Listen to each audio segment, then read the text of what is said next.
네, 안녕하세요. 원재재라면 경제가 쉬워진다. 원재재월드입니다. 오늘 원유 관련해서 2편을 조금 더 녹음을 하다 보니까 20분이 다 지나가지고 조금 더 이 부분 좀 추가로 좀 넣어보겠습니다. 유가와 관련된 이제 뭐 단기 트레이딩 뭐 이런 포인트들인데요. 지금 유가가 우리가 120달러, 러시아 전쟁 시작하면서 130달러, 이때가 이제 미국이 이제 저 뭐죠? 수출 금지시키겠다. 그러면서 130달러까지 갔다가 180 8달러까지 밀렸다가 올라갔다가 지금 다시 내려오고 있는 상황입니다. 92달러 정도, 87달러 정도 찍고 지금 올라오고 있는 상황입니다. 가격적으로 놓고 보면은 이제 일단 지금 두 번 찍고 내려오고 있는 그런 상황이고요. 뭐 우리가 지금 보고 있는 가격은 장기 균형 가격은 한 요 정도로 65달러 정도로 체크를 하고 있고요. 전쟁으로 인한 버프는 뭐 130달러까지도 보고 있습니다. 그래서 수요와 공급의 어떤 균형가를 놓고 본다면 85달러. 요 정도 지금 밴드를 좀 굉장히 넓게 보고 있고요. 올 하반기에는 아직 우크라이나 전쟁 또는 러시아와 관련된 겨울 에너지 스토리, 위기 가능성 이런 포인트들이 아직 있기 때문에 완전히 지금 이게 끝나서 요 아래 밴드로 내려온다 이렇게 보기엔 좀 어렵습니다. 위쪽으로도 밴드는 여전히 있을 것 같고요. 그래서 우리가 지금 가져갈 수 있는 어떤 트레이딩은 이런 거죠. 장기적으로 본다 그러면 서플라이와 디맨드로 놓고 본다면 이 정도로 내려올 것 같은데 이벤트나 이런 것들로 인해서 여기 가격이 올라간다 그러면 여기서는 고점 매도가 더 좋은 트레이딩 전략이 아닐까 싶습니다. 그래서 100달러 이상. 지난번에도 유가가 장기 균형가 65달러를 얘기 드릴 때도 이런 포인트 2년 3년 후에 65달러 이런 포인트를 본다.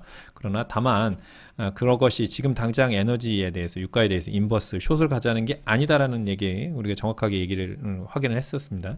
단기적인 반등 그리고 단기적인 반등이 나온다 그러면 100달러 이상에서의 인버스 또는 숏 포지션 이런 것들을 우리가 가격적으로는 생각해 볼 수 있다는 것도 다시 한번 확인을 해봅니다. 가격이라는 측면에서요.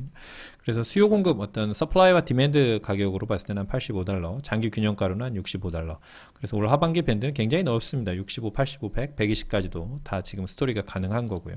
만일에 올겨울에 천연가스라든가 원유의 우러 전쟁으로 인한 위기가 온다. 뭐 천연가스 밸브를 러시아가 잠궈버린다거나 그렇게 된다 그러면 120달러 이상 변동성도 120달러 정도를 다시 한번 터치할 수 있는 가능성도 없다고 볼 수는 없다는 거죠.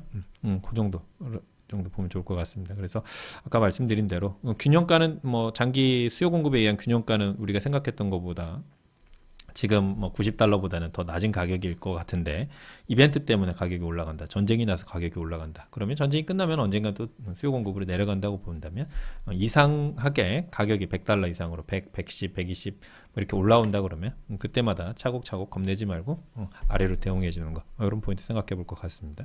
골드만에서 얼마 전에 뭐 가솔린이 5달러 그리고 브렌트가 연말에 130달러 간다 이런 전망도 좀 있었습니다.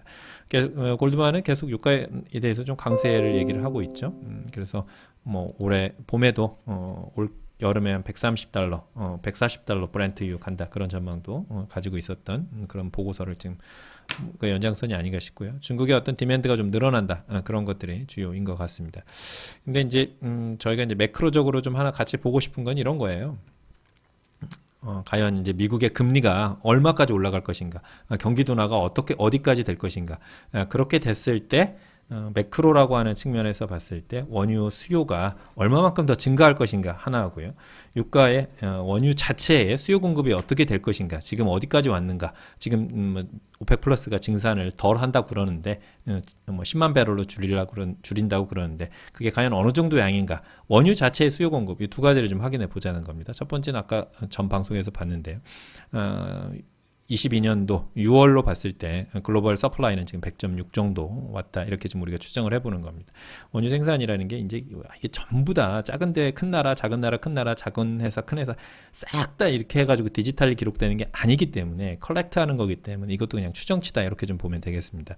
근데 어쨌든 코로나 때 이전에 91까지 갔던 게 이제 증산을 계속 이제 하면서 이제 100까지 거의 다 왔고 미국도 12를 지금 넘어가고 있는 상황이죠.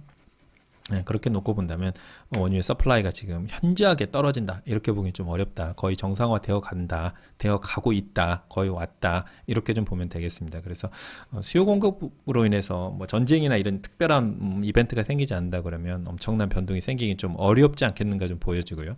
글로벌리 그러면 경제가 어느 정도 더 좋아질 것인가 또는 나빠질 것인가 이런 것들은 우리가 좀 매크로적인 국제 경제 또는 거시 경제 측면에서 좀 한번 보시죠. 이제 우리가 금리 지금 미국의 금리가 이제 2.87 뭐 이렇게 좀 내려오고 있습니다. 그리고 기준금리를 지금 미국 계속 지금 올리고 있고 9월에도 한 0.5% 올릴 걸로 확실히 되고 있습니다. 그런데 연준이 금리를 어디까지 올릴까요? 그래서 어디까지 올려서 경기 둔화가 얼마까지 되고 그래서 경기 둔화가 그만큼 되면 글로벌 원유 수요는 얼마만큼 떨어질까요? 이런 걸 우리가 계산해 볼 수 있는 답을 정확하게 알고 있다 그러면 유가도 어느 정도 갈 것인가 이런 거를 좀 생각을 해볼 수 있겠죠. 자, 그것과 관련해 가지고 미국의 경제 상황을 한번 좀 체크를 해보죠. 미국의 경제 활동 인구 참여율입니다. 2000년도부터 시작해가지고 2022년도까지 놓고 보면은 그 참여율이 67%부터 시작해가지고 2020년 트럼프 대통령 말 때 한 63%였다가 코로나로 인해서 한 60%까지 밀렸다가 지금 62%까지 회복이 되고 있습니다.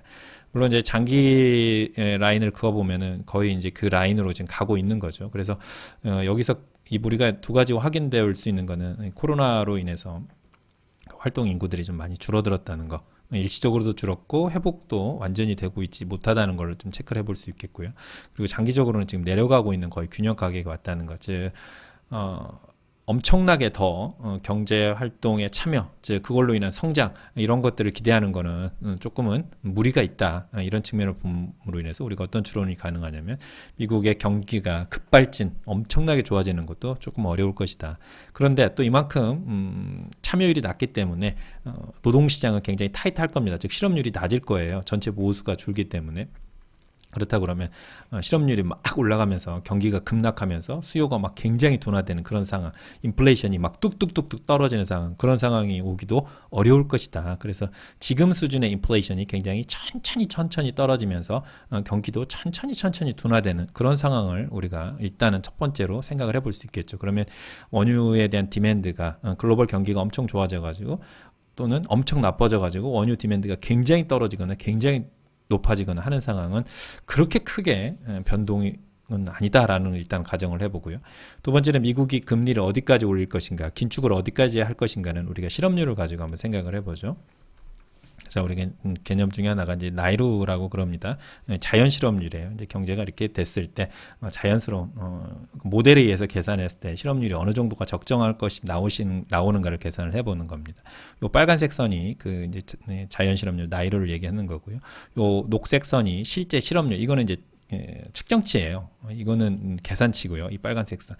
그러니까 이렇게 가는 게 일반적으로 자연 실업률 요 정도면 뭐 그렇게 된다는 겁니다. 그런데 우리가 지금 보면은요, 실업률이 미국의 2008년도 때 위기가 생기면은 실업률이 굉장히 높아집니다. 10%. 이번에는 한 15%까지 높아졌습니다. 그것이 지금 쭉 내려왔죠. 쭉 내려오죠. 2008년도 때도 내려옵니다. 어디까지 내려오냐면 이제 자연 실업률을 맞춰서 그 이하로 내려오는 거죠. 그 말은 무슨 얘기인가요? 지금의 어떤 경제 규모로 봤을 때 가져가는 적정 실업률보다도 실업률이 더 낮아진다는 거죠. 그 말은 무슨 얘기인가요? 경기가 히팅되고 있다는 거죠. 과열되고 있다는 거죠. 이런 구간에 접어들면 2016년 이게 2017년도에 일어났잖아요. 그렇게 되면은 경기가 과열되면 연준은 뭐 합니까? 긴축하는 거죠. 금리 올리는 거죠. 언제까지 올리게 되나요? 이 실업률 자체가 다시 자연 실업률 정도에 올라갔을 때, 나이로 정도에 다다랐을 때, 그때 이제 긴축을 멈추게 되는 겁니다.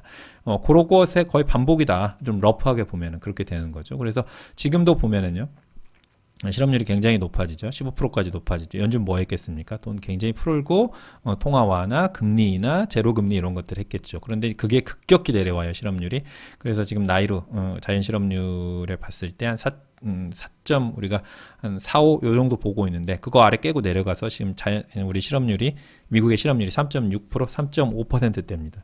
그러면 지금 더 낮죠. 그러면 연준이 요 깨고 내려오는 요 전부터 뭐 했겠습니까? 당연히 긴축하는 거죠. 그게 언제입니까? 올해 3월부터 긴축하는 거죠. 그러면 요게 지금 아래로 내려와 있기 때문에 지금 경기는 과열이다 이렇게 판단해 볼 수 있겠죠. 이게 다 사실은 뭐 필립스 커브 이런 것들을 다 내포하고 있는 얘기이기도 합니다. 그러면 미국이 금리 올리겠죠? 긴축하겠죠? 어디까지 하겠습니까? 요 부분이 다 실업률이 4.4, 4.3 요렇게 다다를 수 있을 때까지 긴축하겠죠. 왜요? 지금 경기가 히팅이니까요. 인플레이션이 강하니까요. 거기에다가 지금 수요 사이드 얘기만 지금 제가 하고 있는데 여기에다가 지금 전쟁으로 인해서 원유, 원자재들 이런 가격들이 높은 수요 공급 사이드로 인한 인플레이션까지 더해진 상황이잖아요.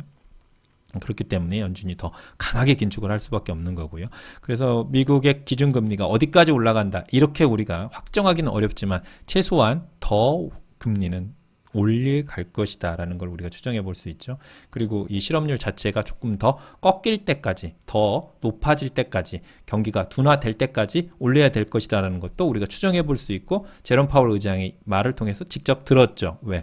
그렇게 얘기를 했었죠. 수요를 둔화시켜서 경기를 꺾어서라도 인플레이션을 잡아야 한다는 얘기는 지금도 연준 위원들 사이에서 나오고 있는 얘기입니다. 한국은행 총재께서도 비슷한 얘기를 했었고요. 그래서 기준금리는 지금 뭐 2.5 이거보다는 조금 더 올라가서 한 3.5 또 요즘 얘기되고 있는 뭐 4%까지 저는 회의적이긴 하지만 시간을 두면서 최소한 올 겨울까지 또는 내년 1분기까지는 금리 인상이 좀 멈추기 어려울 것이다 라는 것을 우리가 좀 추정을 해볼 수 있습니다. 그 말은 무슨 얘기인가요?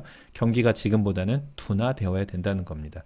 그 폭이 크든 작든 간에 둔화되어야 된다는 거죠. 그 말은 유가가 원유에 대한 수요가 폭발적으로 늘어야 된다는 얘기인가요? 아니라는 얘기죠. 최소한 지금보다 조금 줄어들거나 유지하거나, 즉 그러면 원유의 디맨드 사이드는 엄청나게 지금 폭발적으로 늘 수 있는 상황은 아니다라는 게 되는 거죠. 원유의 디맨드 사이드 이렇게 봤고요. 매크로에서 원유 공급에 관한 사이드는 아까 원유 자체의 수요 공급 사이드를 봤습니다. 그리고 그거에 굉장히 중요한 사우디의 증산 포인트도 봤습니다. 지금 증산 중이에요. 물론 이번에 조금 덜 증산하기로 했다고 그러지만 감산으로 가고 있는 프로세스는 아닌 겁니다.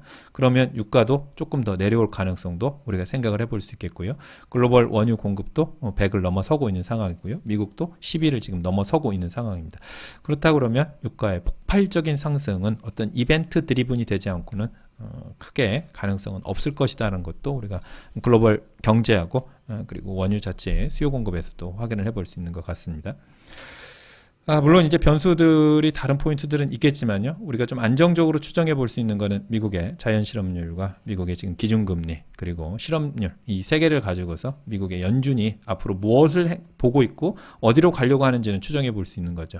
최소한 지금보다 경기가 더 좋아진다라고 가정하면 안 된다는 것도 우리가 추정을 해볼 수 있겠습니다.